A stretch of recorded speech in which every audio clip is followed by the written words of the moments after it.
या कभी गोष्ठी करिए। प्रमोद शाह के सामने भी मैं कहता हूँ, प्रमोद शाह भी करते वर्षों से कर रहे हैं, लेकिन मुशाहिदा रेवतीलाल शाह भी। मुझे याद है कुछ कुछ बातें बताना आवश्यक है यहाँ पर, चाहे राजेश्री बहन हो, चाहे आप लोग हो, सब लोगों को जानना आवश्यक है कि कृष्ण बिहारी मिश्र को कहीं से भी अगर कृष्ण बिहारी मिश्र की बात चले तो उसमें से पंडित विद्यानिवास मिश्र और रेवतीलाल शाह को अलग करके नहीं देखा जा सकता। मैंने देखा, मैं छोटा इस भवन में उस समय निदेशक हुआ करते थे डॉक्टर प्रभाकर माजवेल, पहले निदेशक थे, जिनकी अनुशंसा सीताराम सेठिया से हरियाणा द्विवेदी ने, कई भाषाओं के ज्ञाता थे, वो जानते थे कि किससे क्या काम करवाना है। और अध्यक्ष थे सीताराम जी सक्सेना, दो मंत्री परमानंद चूड़ीवाल और काशी प्रसाद खेड़िया, यही दो। काशी बाबू का यहीं पर कहीं दफ्तर था, एक बार मैं गया था मिलने उनसे, कुछ नहीं कहा था, तो उन्होंने मुझसे कहा कि एक मुशायरा हम लोग कमलेशी करवा रहे हैं। सुना वो है, कहते लेकिन वो मुशायरा जो होगा वो सब तो व्यवस्था तो हम लोग करेंगे ना, लेकिन अगर रेवती बाबू ना रहे, यही उनका, रेवती बाबू के चलते ही इतने लोग जुड़ रहे। और मैंने देखा था कि अली सदा जाफरी, ताबा साहब, यहाँ तक कि कैफी साहब जो है व्हील चेयर पर उस समय चलने लगे थे, और आपके गांव के थे हकीम साहब, ये सारे लोग आए। और इनमें से कुछ लोग, ताबा साहब को तो मैंने करीब से देखा, इतने गोरे आदमी, इतना गोरा कैसे हो सकता है, वो भी भारतीय है। मैंने जिन लोगों ने देखा होगा तो वो देख करके धन्य हो गए कि एक इतना बड़ा युग, और उनके साथ बैठ करके रेवती बाबू अड्डा मारते थे, बैठे रहते थे, उनसे चर्चा हो रही है। उसी में जो नरेश मेहता भी है घर पर, लेडीज पार्क के नरेश मेहता और सुभाष मुखोपाध्याय, दो ज्ञानपीठ अवार्ड विनर जो है, कभी उनके साथ बैठ करके जो है बातें कर रहे हैं। और एक जगन्नाथ आजाद, जगन्नाथ आजाद, हाँ आजाद हिंद के बारे में कहा जाता है, ऐसा ही कुछ है कि उन्होंने राष्ट्रगान पाकिस्तान का भी लिखा था और यहाँ का भी कुछ, पहला राष्ट्रगान उन्होंने लिखा था आजाद का। ऐसे लोग थे, तो अचानक जो है इतना बड़ा बैंड बाजा था, ये देखने बोल नहीं सकते थे उन लोग के साथ। लोग समझते थे कि रेवती बाबू जो है वो तो व्यवसाय है, बस बात खत्म। अरे भाई उनके बारे में जानो, परमानंद चूड़ीवाल के बारे में समझते थे कि क्या, परमानंद चूड़ीवाल को जिनकी साहित्य की समझते ही मैं आज यहाँ पर उनको श्रद्धांजलि देते हुए कह रहा हूँ कि वे उतनी समझ आज विश्वविद्यालय के प्राध्यापकों की नहीं जितना वो पढ़ते थे। ऐसे लोगों को जो है दिया गया था काम। आज मैं आ रहा था भारतीय भाषा परिषद से नीचे, तो मुझे वो दीवार देख करके लगा कि अरे ये क्या हो रहा है, भारतीय भाषा परिषद का भवन जिसको बनाने के लिए एक एक कतरा खून उन लोगों ने लुटाया। कार्यकारिणी की बैठक हो रही है, पता नहीं आप, मैं मुझे उससे कुछ नहीं लेना देना, लेकिन जैसी होती है मैं देखता था कि कार्यकारिणी की बैठक हो रही है, सीताराम सक्सेना अचानक बीमार पड़ते हैं, उनको तबीयत खराब होती है, लोग सुलाते हैं, दो लंबे लंबे आदमी उसमें आपस में बात करते हैं, सब लोग सेवा कर रहे हैं। डॉक्टर आ रहा, एक प्रभाकर माचुरे और एक विष्णुपाल दास, वो भी कार्यकारिणी। तो ये सब देखने के बाद आपको लगेगा, और हमको तो श्री प्रसाद सिंह ने गुरुदान काली में कहा हो पंडित, हाँ तभी आजकल का तुहार बाप जो भगवान वो आजकल शेर व शायरी लिखता है अपना रचना में, पहले तो छुआ ना लेना, छुटो मारा कर ले, ये किसी भाषा में उन्होंने जो है बनारसी बोली और फिर हमको 4-5 जो है पोस्टकार्ड पकड़ाया कि इजाज का छोड़ दे। वो उबर चुके थे, उनके पास केवल एक ही संतान रह गया था, नरेंद्र जो उनका बेटा है। उससे पहले मंजू भी चली गई थी। सारे बच्चे उनके वो हो गए थे, वो उससे उबर चुके थे, नीला चाल वगैरह ले चुके थे। और लिखे क्या जमीन पर उन्होंने अपना वो गद्दा बिछा लिया था, उसी पर किताबें रहती थी और लिखते रहते थे। इन लोगों की तपस्या देखती कि कैसे कैसे लोग थे और कैसे कैसे, जब इन लोग के बारे में एक भी आपने बंद देखी। मैंने देखा कि आपने साहब को पढ़ते हुए अपना जो जिस विषय की बात अपने जिस कविता की बात हुई गुफ्तगू चलती है, लंबी कविता, बहुत लंबी कविता। भारतीय संस्कृति संसद में वो बोल रहे हैं, उसको पढ़ रहे हैं, बाहर की तरफ जहाँ बैठने की जगह है वहाँ बैठ करके लोग सुन रहे हैं। और कैफी साहब को भी हम लोगों ने सुना है। क्या ये सब लोग हैं थे, इन लोगों को सुनने पर जो इनके संस्पर्श में आया, तो देखिए उर्दू निकलने लगी थी स्क्वायर की शुद्धि कलम से। और कहा करते एक बात रेवती बाबू का था कि ऐसा किया साहब जो है आपसे मिले, आपका पढ़ना आपका लिखना अगर वो पढ़ लिए होते तो हिंदी के प्रति उनका जो है प्रेम बहुत हो गया, आपकी भाषा को दे। ये जो समय ये प्रसंग नया चल पड़ा, क्योंकि सबके माध्यम से सबको ये सब लोग जुड़े हुए थे, इसके बाद चल पड़ी। अब मैं सत्य प्रकाश से अनुरोध करूंगा, हालांकि सत्य प्रकाश उनका न तो कभी विद्यार्थी रहे हैं, न कुछ इनके बड़े भाई उनके शिष्य रहे हैं, उनको पढ़ाया है भगवासी कॉलेज में, लेकिन ये भी अपनी बात रखें। और उसके बाद और सब तो हम लोग करने के बाद क्योंकि परमहंस पर आ जाएंगे, परमहंस की लीला प्रसंग लिखने के बाद कृष्ण पंडित अब मैं कुछ नहीं लिखूंगा, और जो लिखूंगा भी तो उसमें परमहंस ही दिखाई देंगे, तो वो हम लोग बाद में सुनेंगे। इसके बाद हमारे राजेश्री जी से, लेकिन पहले हम सत्य प्रकाश को जो है हम देंगे। धन्यवाद भैया। आदरणीय अध्यक्ष महोदय, मंच पर उपस्थित विद्वत मंडली और सभागार में उपस्थित परम पूज्य कृष्ण जी के साहित्य प्रेमी बंधु, क्योंकि हम सब आज मिश्र जी के जयंती पर इकट्ठा हुए हैं, सभी अपने अपने कुछ संस्मरण सुना रहे थे। मैं तो सुनने के लिए आया था और भैया ने यह मौका दिया तो उसका लाभ उठाते हुए 2-4 बातें मेरे भी मन में आ रही हैं, जिसे मैं आप सबसे साझा करना चाहता हूँ। रेशमी जी जब अपनी बात रख रही थी, उन्होंने एक बात कही और हम सब इससे परिचित हैं, लगभग यहाँ जितने हैं सभी का उनसे कुछ न कुछ आत्मीय संबंध रहा है। मैं देख रहा हूँ कि वे आप क्या कर रहे हैं, यदि साहित्य प्रेमी हैं, उसके अलावा आपके घर परिवार की खबर वे अक्सर लेते रहते हैं। मैं वहीं से जोड़ कर एक बात कर, उसी संदर्भ में एक बात से जोड़ते हुए कहना चाह रहा हूँ, किस तरह की सहजता थी उनके अंदर। 1990 का वर्ष था और मेरे भैया बंगोबासी कॉलेज में पढ़ रहे थे बीए। मैं हाई स्कूल पास किया था, जस्ट हायर सेकेंडरी में नाम लिखाया था और हमारे पिता की अकाल मृत्यु हो गई थी। तो डायरी हार्नेस में एक नौकरी होती, पिताजी अध्यापक थे विद्यालय में, तो उसके लिए मेयर से एक हस्ताक्षर की जरूरत थी। अच्छा, मेरे बड़े भाई साहब को ये पता नहीं था कि गुरु जी को कहने से यह काम आसान हो सकता था। वे बहुत अपने इलाके में हम लोग काउंसिलर से इधर उधर बड़ा घूमे, लेकिन उस पेपर पर हस्ताक्षर होकर पाना बड़ा कठिन था।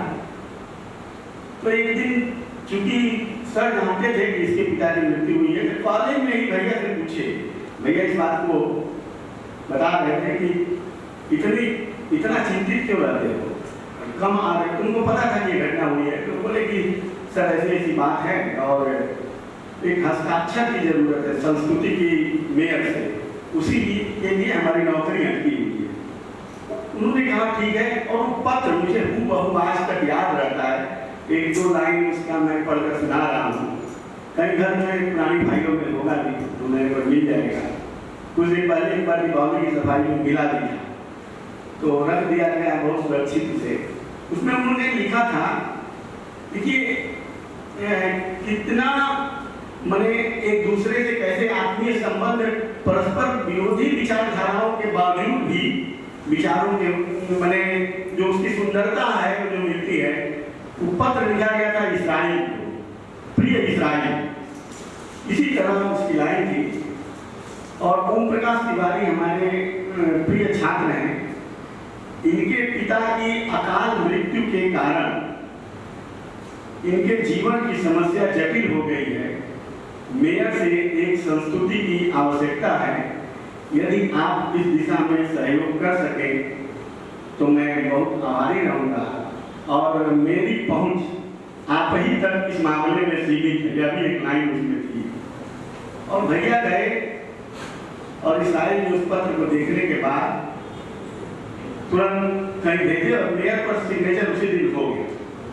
तो यह एक अपने विद्यार्थी के प्रति जो भाव था, और उसके बाद से ही मैं तो उस समय विद्यालय में था, सुना था, और हिंदी का विद्यार्थी होने के बाद भले ही यह सौभाग्य मेरा नहीं रहा कि रजिस्टर में उनके दर्ज हूँ, लेकिन मैं भी उन्हें अपना गुरु मानता हूँ। वे हैं, चाचा जी भी हैं, गुरु भी हैं, क्योंकि बाद में हमारे कुछ ऐसे पारिवारिक रिश्ते हो गए। सर जब कल तरंगोत्सव लिया लिख रहे थे, उस प्रसंग को मैं थोड़ा सा 2 मिनट लूंगा उसमें। उस समय बराबर हमारे घर आते थे, और 1-2 घंटा नहीं, 4 घंटा 5 घंटा का मेरे भैया को पता है। और वो एक बात कहते थे कि मैं केवल ओम प्रकाश की मोटरसाइकिल पर ही बैठता हूँ और किसी की नहीं मोटरसाइकिल पर बैठूंगा, तुम ही आना, भैया का नाम है। तो भैया जाते थे, उनको लेकर आते थे, बाग बाजार, ध्यान बाटी, दक्षिण, और कई बार भैया के साथ हम गए हैं। और इस क्रम में हमारे घर घंटों, 4 घंटे 5 घंटे भी बैठते थे। कभी कभी माँ से इतनी उनकी बातें होती थी कि हंस कर कहते थे कि अच्छा हमारे जाए नहीं तो दान बाटी जाएगा, ठाकुर किए जाएगा। तो इस तरह, लेकिन जब वे माँ से बात करते थे तो मुझे लगता था, मुझे सारा याद है कि एकदम घरेलू परिवेश। और फिर वो जब उस प्रसंग पर आते थे, मैंने जिस पर काम कर रहे थे, तो एक अद्भुत चीज मैंने देखी थी उस समय। और इसी क्रम में एक बात मुझे और याद आ रही है, एक बार कभी शेयर भी किया हूँ किसी आयोजन में। मुझे लगता है कि राजस्थान सूचना केंद्र में यह बात कही थी, मैं आज फिर उसे दोहराना चाहूँगा कि जब ये पुस्तक निकली थी, मैं लेकर घर गया तो मेरी माँ कही कि वो हम लोग गुरु नहीं कर रहे थे, वो उनको मास्टर नहीं कर रही थी। मैंने मास्टर जी का निकाल दिया, हम कहेंगे हाँ। तो उसको पढ़ने लगी मैं था नहीं घर में। और बाद में पता चला मुझे 2 लीटर दूध था, गैस पर बैठाया हुआ था। हम लोग कोई 3 भाई नहीं थे घर में, सभी लोग बाहर थे, अकेले माँ थी। और 2 लीटर दूध घर में बैठा हुआ है, गैस पर जला दिए, गैस जलाकर बैठा दिए, और पूरा 2 लीटर दूध खत्म जलकर, और वो किताब पढ़ने में ली। बगल एक बंगाली परिवार आकर बार-बार घंटी बजा रहा है, वो घंटी भी नहीं सुन रही है। मुझे फोन आया कि तुम्हारे घरे आगू लेके चले कि धुआं में रखे। हम घर आ गए, तो फिर दरवान को नीचे से भेजे तो पूरा धबधबाया। तो माँ खोली तो बोली कि क्या हुआ है। तब उनको लगा कि वो घर में बैठ गई, किचन थोड़ा सा इधर है, तो उनको अब रम गई थी। तो ये बात मैंने गुरु जी को बताया था, और सर ने कहा कि इससे बेहतरीन पाठक मिलना मुश्किल है। और कई बार उनकी उपस्थिति में जब इतना लगाव एक पूरे परिवार से, न केवल उस साहित्य से बल्कि देखिए कि हो गया था कई बार हमारी माँ उनकी उपस्थिति में उनके आयोजनों में उनको सुनने आया करते थे। आज नहीं आने की बात थी, लेकिन मौसम खराब है, वो COPD की पेशेंट है, इसलिए मैं कहा कि ठंडी में वो कम जाना आना करती है, तो आज मैं नहीं लेकर आया। तो खैर मैं ये बात इसलिए कहा कि छोटी छोटी चीज़ों की भी खोज खबर रखते थे और किस प्रकार मैं बल्कि यहाँ जब स्कूल में पढ़ाता था कलकत्ते में अधिक जाया करता था। और गुरु जी की एक शिकायत थी कि जब मैं जलपाईगुड़ी चला गया तब भी आता था तो मिलने जाता था, और जब मैं कलकत्ता चला आया तो मैं कम जाता था। तो वो कभी कभी कहते थे कि तुम कलकत्ता आकर ना प्रपंच में फंस गए। अब मुझे समझ में नहीं आता था कि क्यों ऐसा होता है। अच्छा, ये सच्चाई है कि जलपाईगुड़ी से आता था तो लगता था कि 5 दिन रहना है लेकिन मिल लूँ, और यहाँ लगता था कि यही रहूँ, लेकिन इस चीज को भी कहते थे। और एक बात मुझे याद आ रही है, दिव्या बैठी है कमल जी के संपादन के संयुक्त संपादन में जो पुस्तक आई है, दिव्या ने एक दिन मुझे फोन किया कि भैया आपको इस पर लिखना है। तो मैं कहा कि ठीक है, क्या लिखूं बोलो, तो आपको जो मन हो लिखिए। अब मुझे लगा कि ठीक है लिखूंगा, तो मैं थोड़ा सा इधर उधर ढूंढते सर की कहानियां मिल गई मुझे, 3 मिल गई, लेकिन लिखने में इतना विलम्ब हुआ कि एक कहीं मिसप्लेस भी हो गई। तो 2 कहानी मिली, और एक दिन सर मुझे फोन किए और कहे कि क्या हुआ सर प्रकाश, हमारा समझ से तो वही के सब बोल रहा हूँ, थोड़ा इधर उधर हो सकता है, हमारा समझ से तो कहानी पर हमारा क्यों नहीं लिख रहे, तो हमें बड़ा निमन लगा कहानी पर लिख रहे बड़ा। तो मैं सोचा कि वो जाने कैसे, अभी तो मैं दिव्या को दिया हूँ, तो दिव्या से मैं पूछा, तो इन्होंने बताया कि मैं पूरा पढ़कर उनको सुनाई थी। तो मुझे लगा कि अब पता नहीं हुआ, चूंकि दूसरे पक्ष को लेकर लिखता तो और बेहतर लिख सकता था, लेकिन मुझे थोड़ा सा लगा कि नयापन है, कहानी इतनी मिल गई है, और समय की जब वो लिखना शुरू किए थे तो मैं इसी पर लिख लूँ।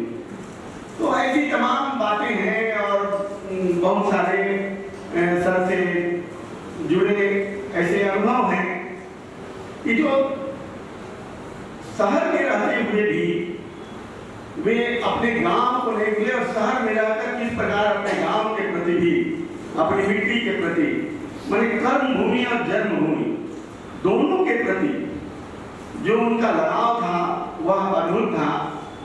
आज के इस भौतिकता वाले युग में जब अक्सर बहुत से लोग, हम सब जो हैं हमारी पीढ़ी के, उस पैतृक संपत्ति को भी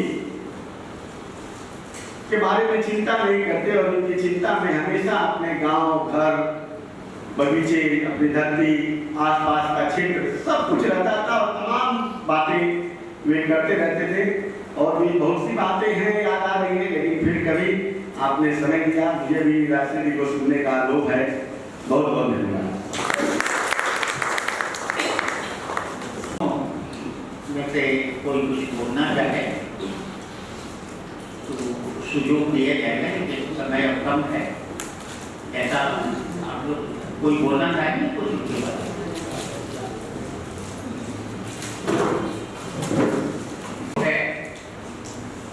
परमहंस लीला का गायन, ये विषय राजर्षि शुक्ला को दिया गया है बोलने के लिए। और मैं बैठा हुआ था उनके पुराने घर पर एक बार, अभी वो टूटा नहीं था, विजय बहादुर सिंह भारतीय भाषा परिषद के शायद निदेशक वगैरह के गए थे। कहा उन्होंने कि विजय बहादुर जी लिखा जाता और पता नहीं क्यों लिखने का मन नहीं करता, तो उसका क्या प्लान किया, आपने तो जितना लिखना तो लिख दिया। उन्होंने क्या हो गया, ताकि वो एक रिसर्च वाला काम जो है आपका शोर हुआ था, पत्रकारिता का, और ये उत्सव लीला, और ये दो खाली यही 2 काम आप करते तो अपन हो गए होते, और बीच वाला जो है वो सब करने की जरूरत नहीं। कल्पतरु के उत्सव लीला भी हो रहे हैं। इससे बड़ा उनको, जिसको कहा जाता है कि भोजपुरी में डाहना दिखते पर होता है।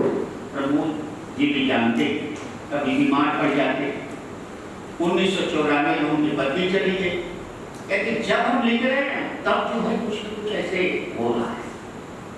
तो ये क्यों है ना कि मारवाड़ी युवा मंच की, अखिल भारतीय मारवाड़ी युवा मंच की तरफ से राजस्थानी आयोजन की कृति भूमिका, जिसका बड़ा माने जैसे रामविलास शर्मा और अक्के जैसे प्राचीन पुरुषों ने लिख करके, वो सारी डॉक्यूमेंट्स आपके पास होंगे, वो उन लोगों ने लिख करके दिया था कि ये बड़ा महत्वपूर्ण कार्य है। लेकिन वहाँ पर विद्या दिवस मिश्र थे, लोकार्पण करने आए थे, उन्होंने कहा नहीं, मैं वो रचनाकार मानता हूँ, मैंने 5 वर्ष अपने नष्ट किए पत्रकारिता में, इन्होंने 40 वर्ष नष्ट किए।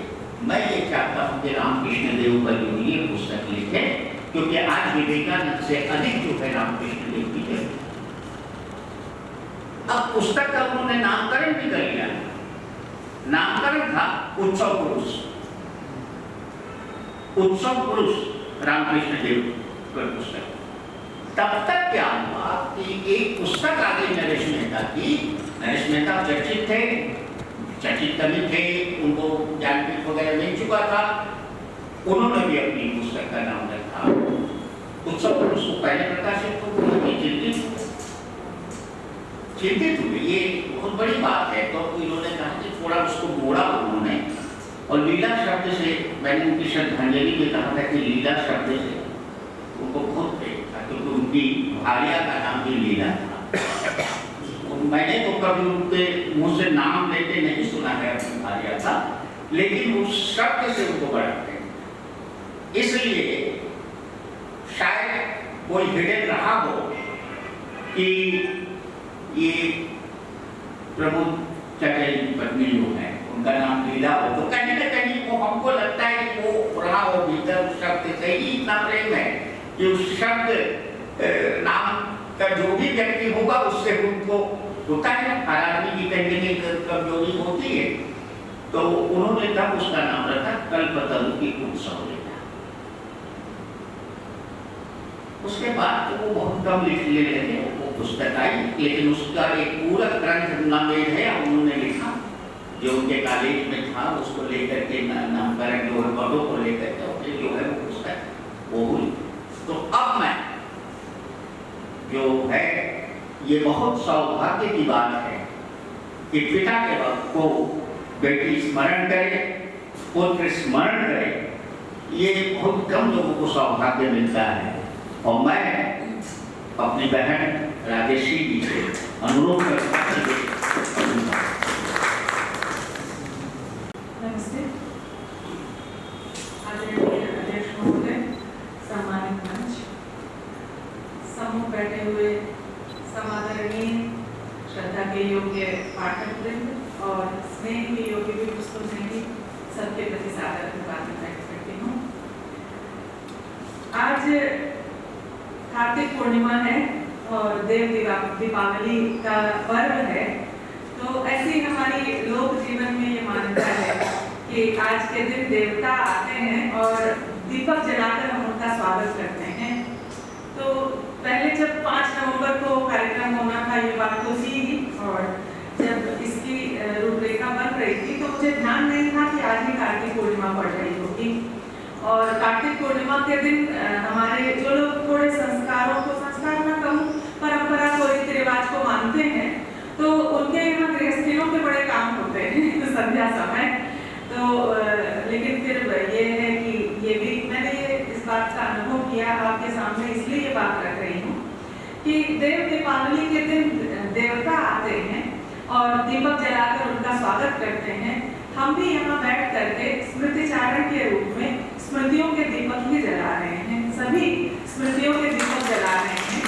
और पितरों को देवता मानने की तो परंपरा ही रही है, तो देवता के रूप में उनका आगमन है और निश्चित तौर पर उनका ही गायन यहाँ किया जा रहा है।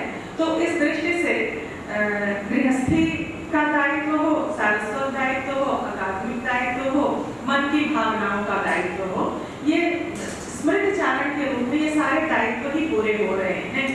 और बहुत ही अच्छा लग रहा था, रेशमी ने, प्रमोद भाई जी ने और सत्यप्रकाश जी ने बड़े सुंदर तरीके से अपनी बातें कही। तो मेरे कहने के लिए कुछ बहुत ज़्यादा बचा नहीं है। अद्भुत सी स्थिति इसलिए है कि पूज्य चाचा जी के साथ मेरा जितना गहरा आत्मिक संबंध था, उनका जितना स्नेह मुझे मिलता था और मेरे मन में उनके लिए जितनी श्रद्धा थी, हम लोगों का मिलना जुलना उतना ही कम था। बहुत कम मिली हूँ मैं उनसे, बहुत कम मिलती थी, बाहर मिलती थी। ऐसी जगहों पर मुलाकात कम हुई है जहाँ मन की बातें और की जा सके।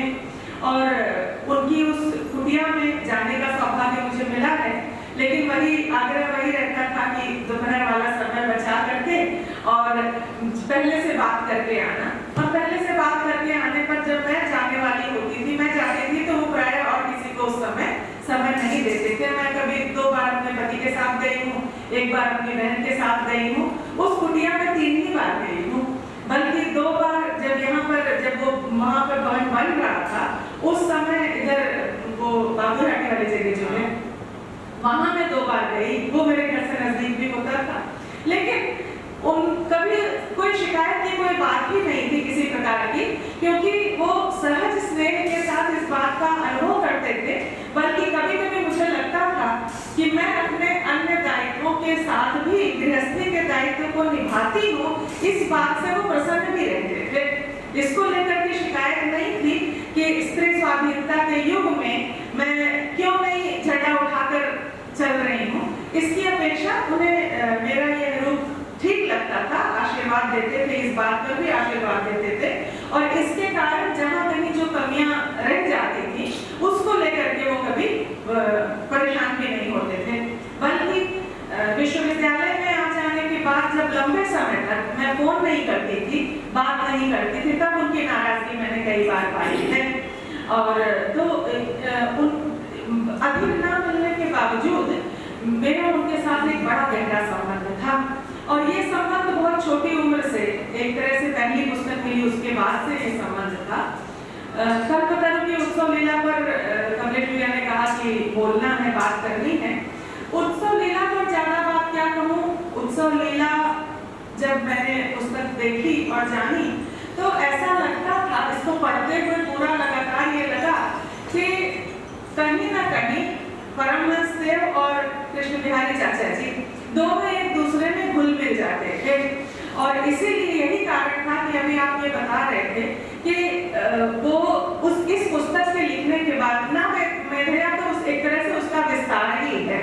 इस पुस्तक को लिखने के बाद वो पूरी तरह से लीन हो गए और एक तरह से जैसे लक्ष्य की परिपूर्णता का आभास, लक्ष्य की परिपूर्णता की अनुभूति, ये अनुभूति उन्होंने पूरी की थी। और सच बात यह है कि ये इतना बड़ा एक काम हो गया था।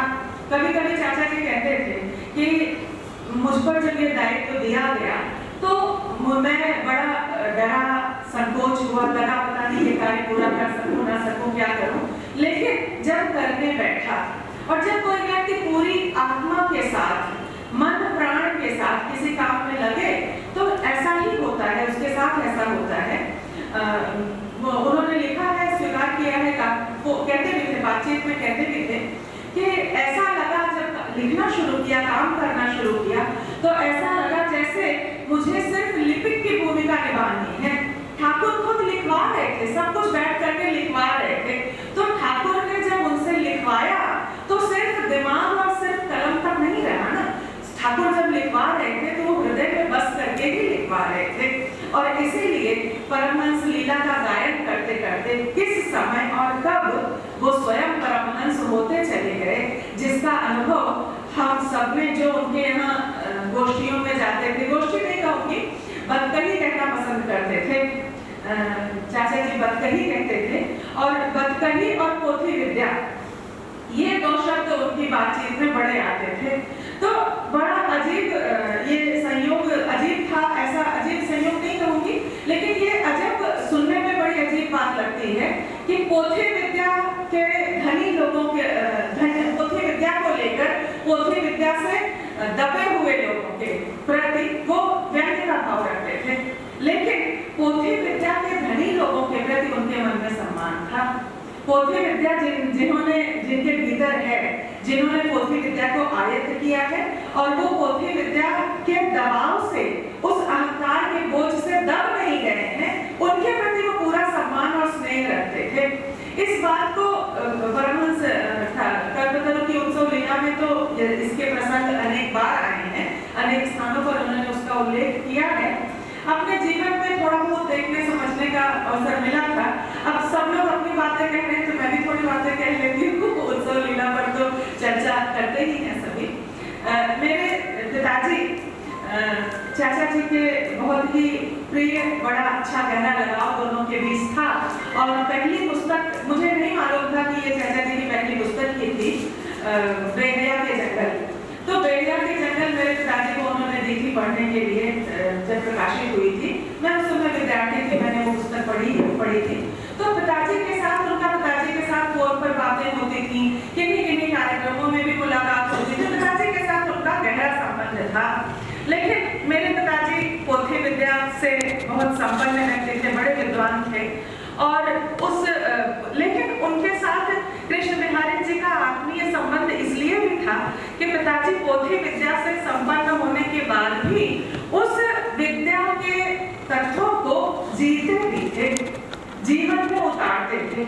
मैंने इस बात का अनुभव किया कि कृष्ण बिहारी चाचा जी के लिए ये बात बहुत महत्वपूर्ण थी कि किसी व्यक्ति में निष्ठा कितनी है। और मेरे पिताजी पोथी विद्या के धनी होते हुए भी निष्ठा के साथ जीवन बिताते थे, तपस्वी का जीवन बिताते थे। इस कारण पिताजी के प्रति चाचा जी के मन में मैंने जब भी कभी बातचीत हुई, मुलाकात हुई, एक सम्मान भरे प्रेम का भाव अनुभव किया था। तो दूसरा थोड़ा आगे बढ़ करके पिताजी के साथ उनके संपर्कों को देखने के समय तक तो मैं थोड़ा छोटी थी। स्कूल का जीवन, कॉलेज का जीवन, विश्वविद्यालय का जीवन यहाँ तक चला रहा। विश्वविद्यालय के जीवन के प्रसंग हैं जिनको लेकर के समय समय पर चर्चा होती है। लेकिन कृष्ण बिहारी चाचा जी का बड़ा गहरा संबंध, आत्मीय संबंध मेरे ससुर जी के साथ ही था। और ससुर जी के साथ जो संबंध था वो संबंध इसलिए अधिक प्रगाढ़ था कि मेरे ससुर जी उसी संवेदना, उसी बदकही, उसी सुरुचि, सरलता के साथ ठठाकर हंसने वाले और मिलकर, तो पिताजी के साथ भी उनकी फोन पर बातें होती थी, लेकिन जितना मेरी समझ में थी सीमित बातें रहती थी। लेकिन ससुर जी के साथ ये लोग लंबे लंबे समय तक बड़ी लंबी बातें किया करते थे। और तब मुझे ये समझ में आया, जबकि उस दृष्टि से देखो तो चाचा जी ने एक बार कहा था मेरे ससुर जी के लिए कि तुम्हारे ससुर जी तो राजस स्वभाव के व्यक्ति हैं। तो मेरे पिताजी सात्विक स्वभाव के व्यक्ति, ससुर जी राजस स्वभाव के व्यक्ति। लेकिन राजस स्वभाव का व्यक्ति, पिताजी सात्विक स्वभाव के होने के बाद भी रहन सहन, व्यक्तित्व, वक्तव्य, ज्ञान सब में पिताजी में एक बड़ा विशिष्ट नागर बोध था।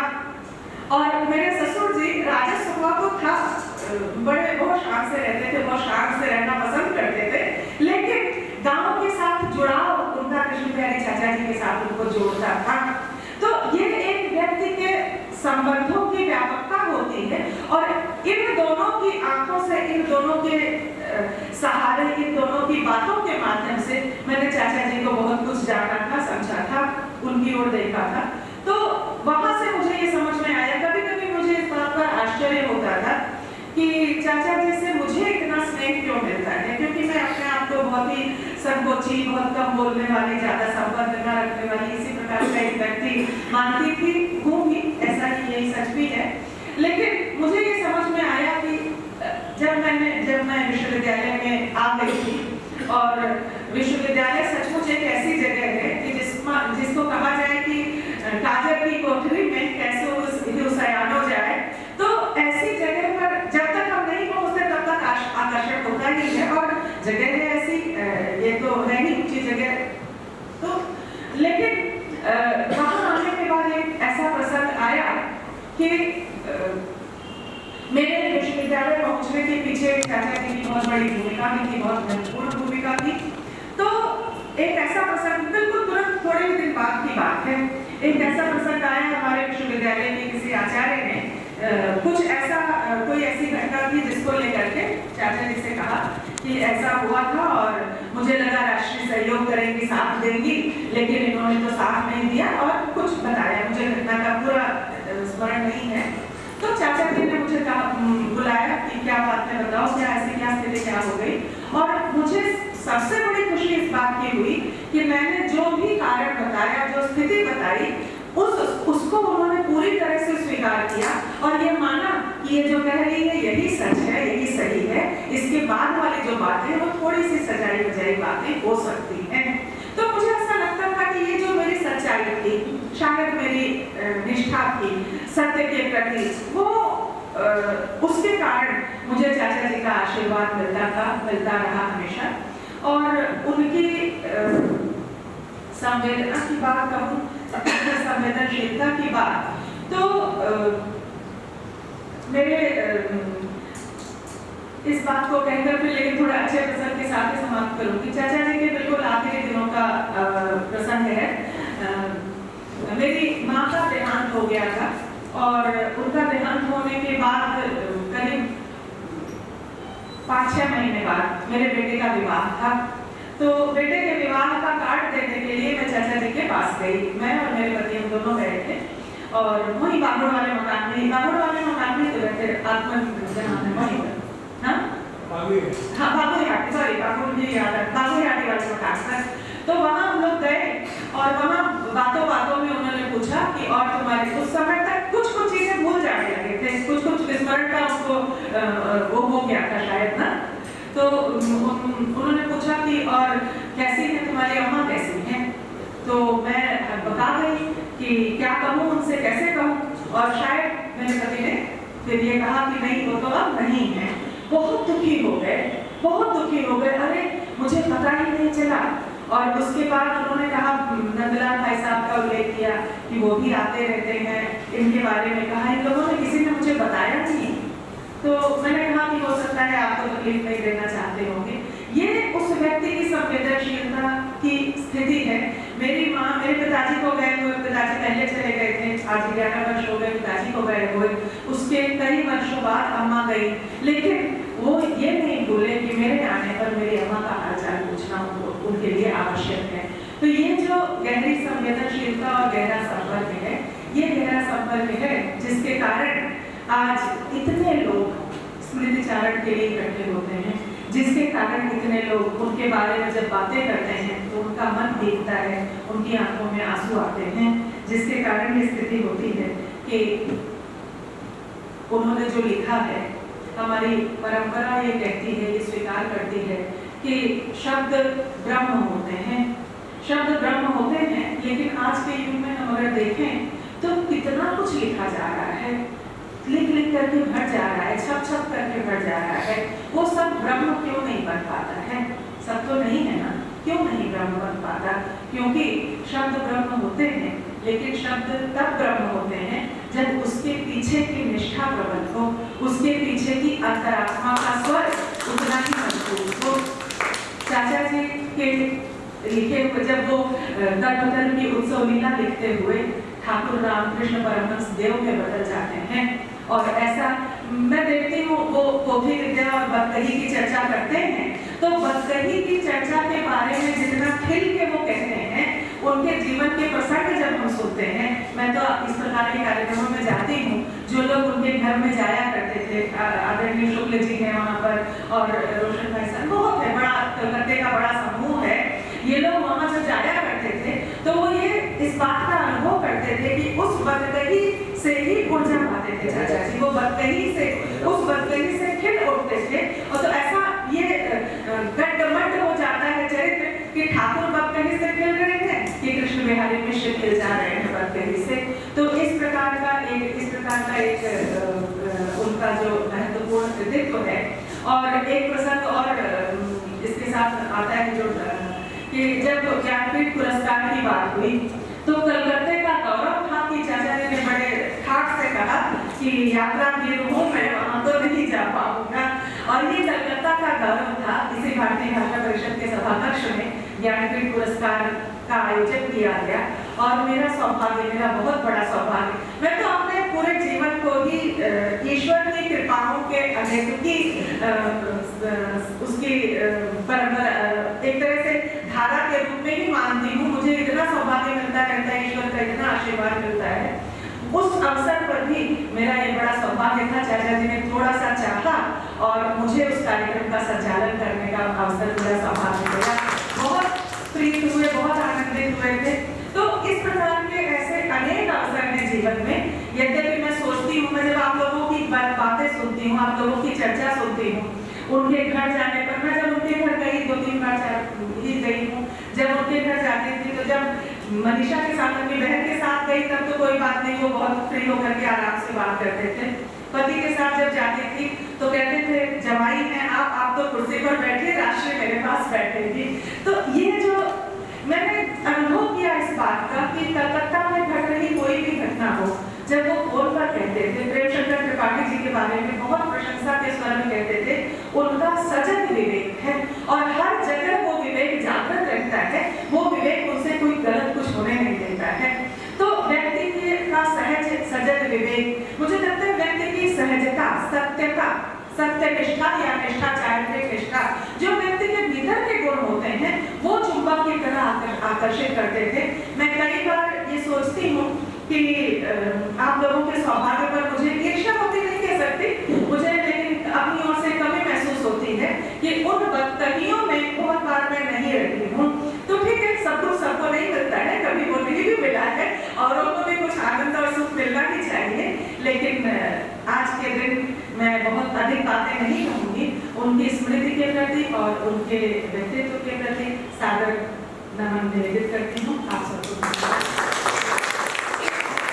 आपको अपना शरीर त्यागते हैं, वो जो वर्ण के मुझे लगता है मैं शमशान घाट जाके आया पढ़ने वाले सलाह इतना। तीसरी बात पूछी मैंने जब चर्चा की, मैंने कहा सर इसमें ठाकुर कितने और आप कितने हैं? इनका इतनी सशक्त पुस्तक है ये। बल्कि ये बात जब उनके पास गया, घर तो पूछा मैं क्या क्या, हाँ तो मुस्कुराए बोले कि देखो मैंने जब भी लिखा तो ठाकुर पास में बैठते थे तो मेरे प्रवेश में गुंजाइश ही कहा। ये बात उन्होंने कही। और एक बात इन्होंने शब्द के शब्द ब्रह्म होते हैं। ये बात फिराक साहब ने बारे में एक शायर ने की, उसने कहा कि मैंने फिराक साहब को अपनी 2-3 गज़ल सुनाई तो कहा कि मियाँ एक सलाह दूँ क्या, जो दीजिए, पूरा तो नहीं मानोगे नहीं। मियाँ शब्दों में प्राण होते हैं, तो शब्दों का इस्तेमाल सोच समझ शब्द प्राण। तो उसके बाद मैं लिखना एक ही बदल गया, उसके बाद एक शब्द बहुत सोच समझ के लिखता हूँ जिसमें प्राण। ये बात कर सकते, ये बात कही कि इसकी चर्चा हमने की कि आप कितने हैं और ठाकुर इसमें कितने हैं। इसको लेकर के और भी कई लोगों ने बहुत तरह के प्रश्न पूछे, इसी से पता चलता है कि ये पुस्तक इतनी महत्वपूर्ण थी। लेकिन ये तो मुझे पता है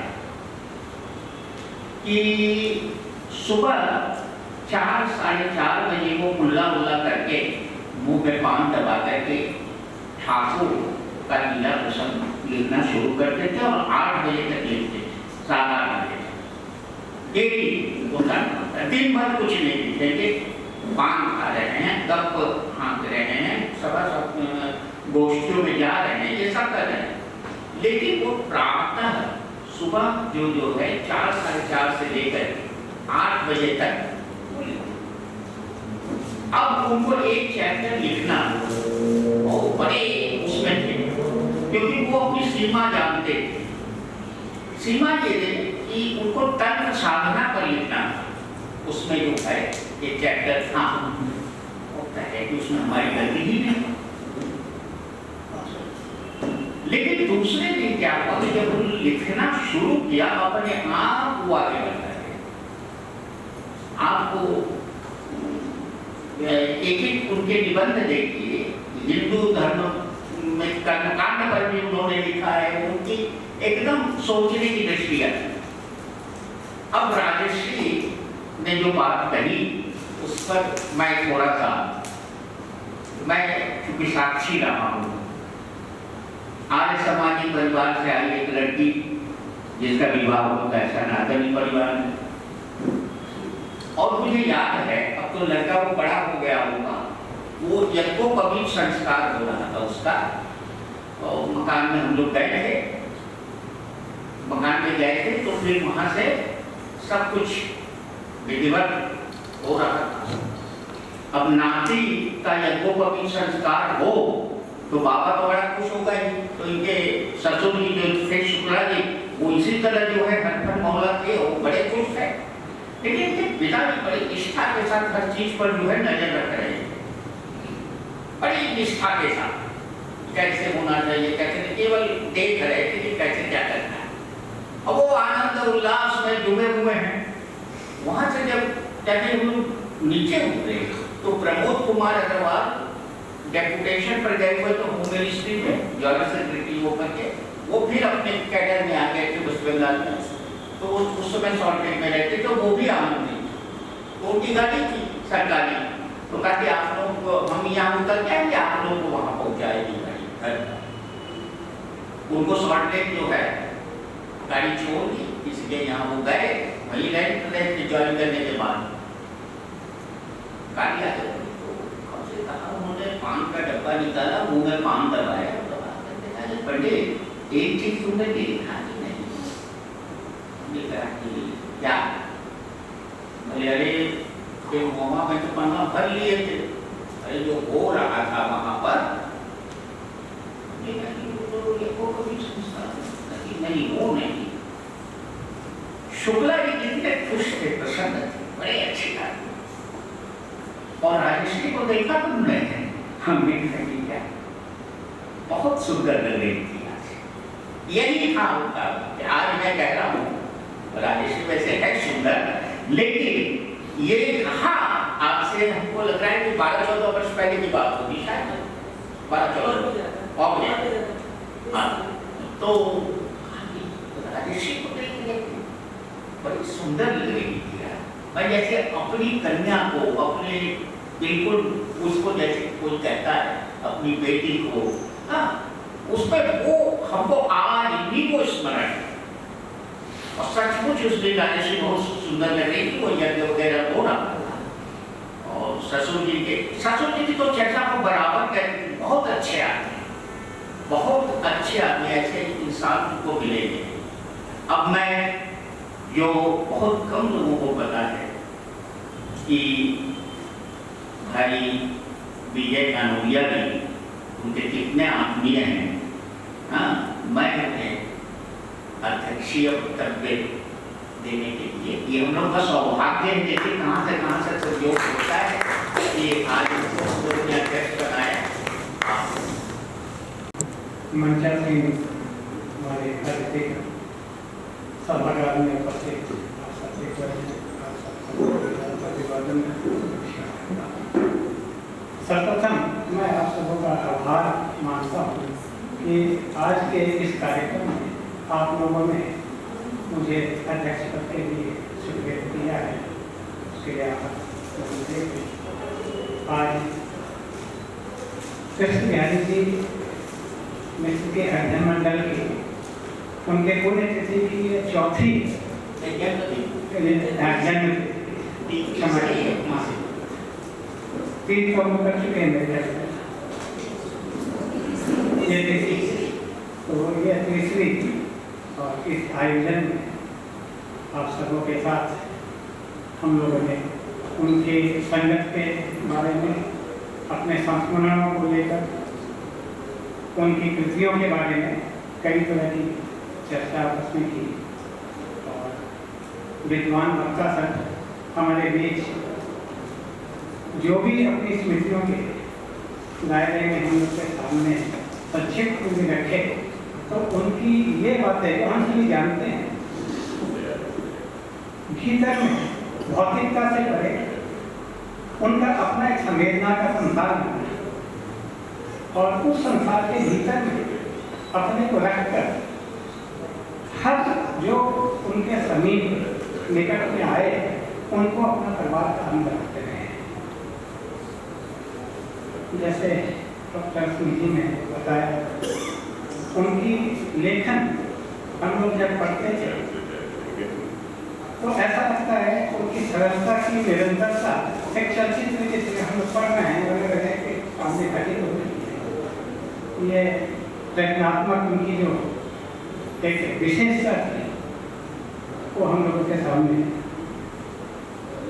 संवेदना के विषय में उर्दू की जितनी भी शेर शायरी जितनी उनके सामने रखी गई है उनमें और सारे उस समय के सामयिक भले संसार की हो या परिवार की हो, विभक्तियों की हो, जो संवेदना थी वो उनको महसूस किया और उनको अपने लेखन में भाषा में उनको समाहित किया। बहुत सी ऐसी चीज़ें सत्यप्रकाश जी और डॉक्टर राजश्री जी ने जो इनके अपने परमांश के बारे में, तो इसमें कोई संदेह नहीं है। किताब जो भी पढ़ा है ऐसा लगता है कि वो दूसरी दुनिया में चला गया है। ऐसा लगता ही नहीं है कोई हम लोग है ऐसी कोई किताब पढ़ रहे हैं, पढ़ते पढ़ते ऐसा लगता है हम लोग कोई सत्संग में बैठ गए हैं। और उसके प्रमाण में सत्यप्रकाश ने जो कहा ना वो हमेशा स्मृति में रहेगा कि माता श्री पढ़ते पढ़ते वो ऐसा वो गाती उनके साथ और एक अलग से अलग लोक में और अपने को खो गई है इसमें उसमें अलग लोक में ही। और उनको ये भी ध्यान में नहीं है कि क्या हो रहा है क्या नहीं हो रहा है।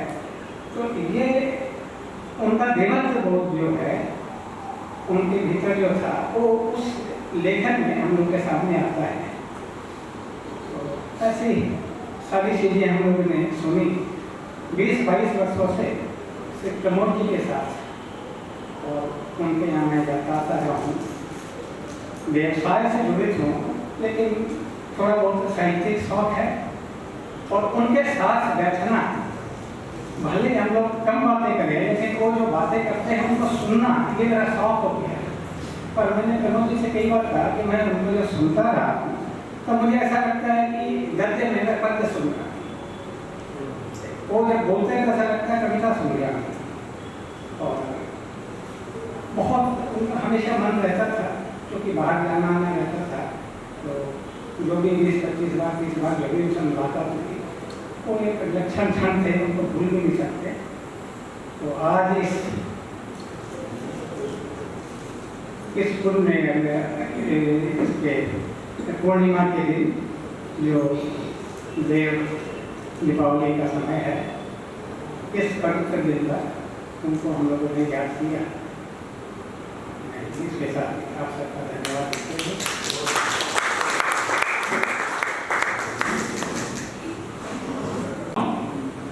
इस पुस्तक को तैयार करने में जिसकी भूमिका जिसने सबसे अधिक मेहनत की वो है कृष्ण बिहारी मिश्र के अत्यंत स्नेहभाजन प्रिय अनिल कुमार शुक्ल। अस्वस्थ थे, नातिन ने इनका चश्मा तोड़ दिया, 3 दिन 4 दिन लग गए डॉक्टर के पास चेकअप करवा करके फिर चश्मा भी फिट नहीं बैठा।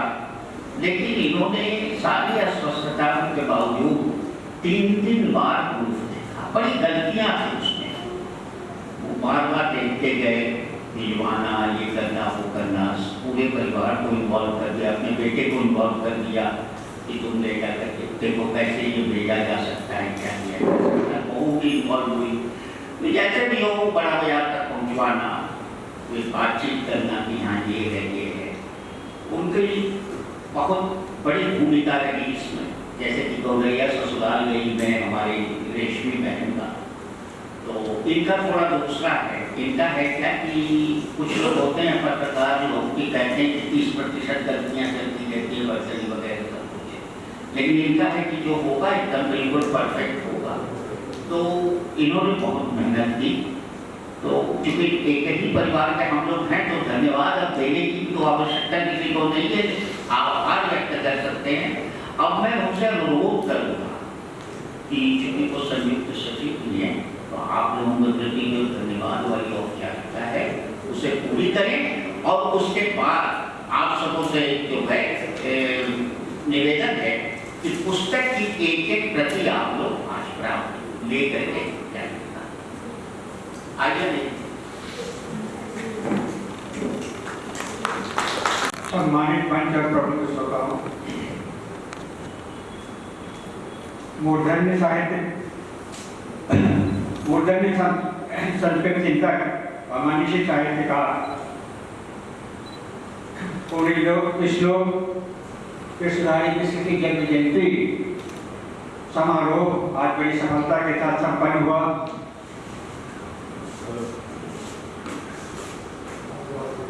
इसके अंतर्गत हमारे विद्वान वक्ताओं ने अपने अनुभव और अपने चिंतन के द्वारा हम सबको बहुत बहुत समृद्ध किया।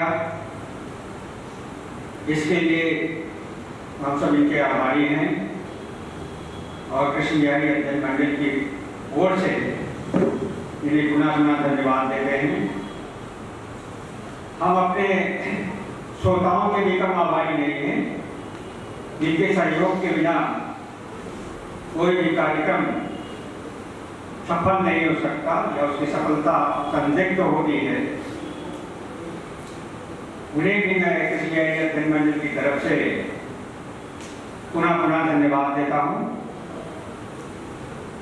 आप सबको बहुत बहुत धन्यवाद।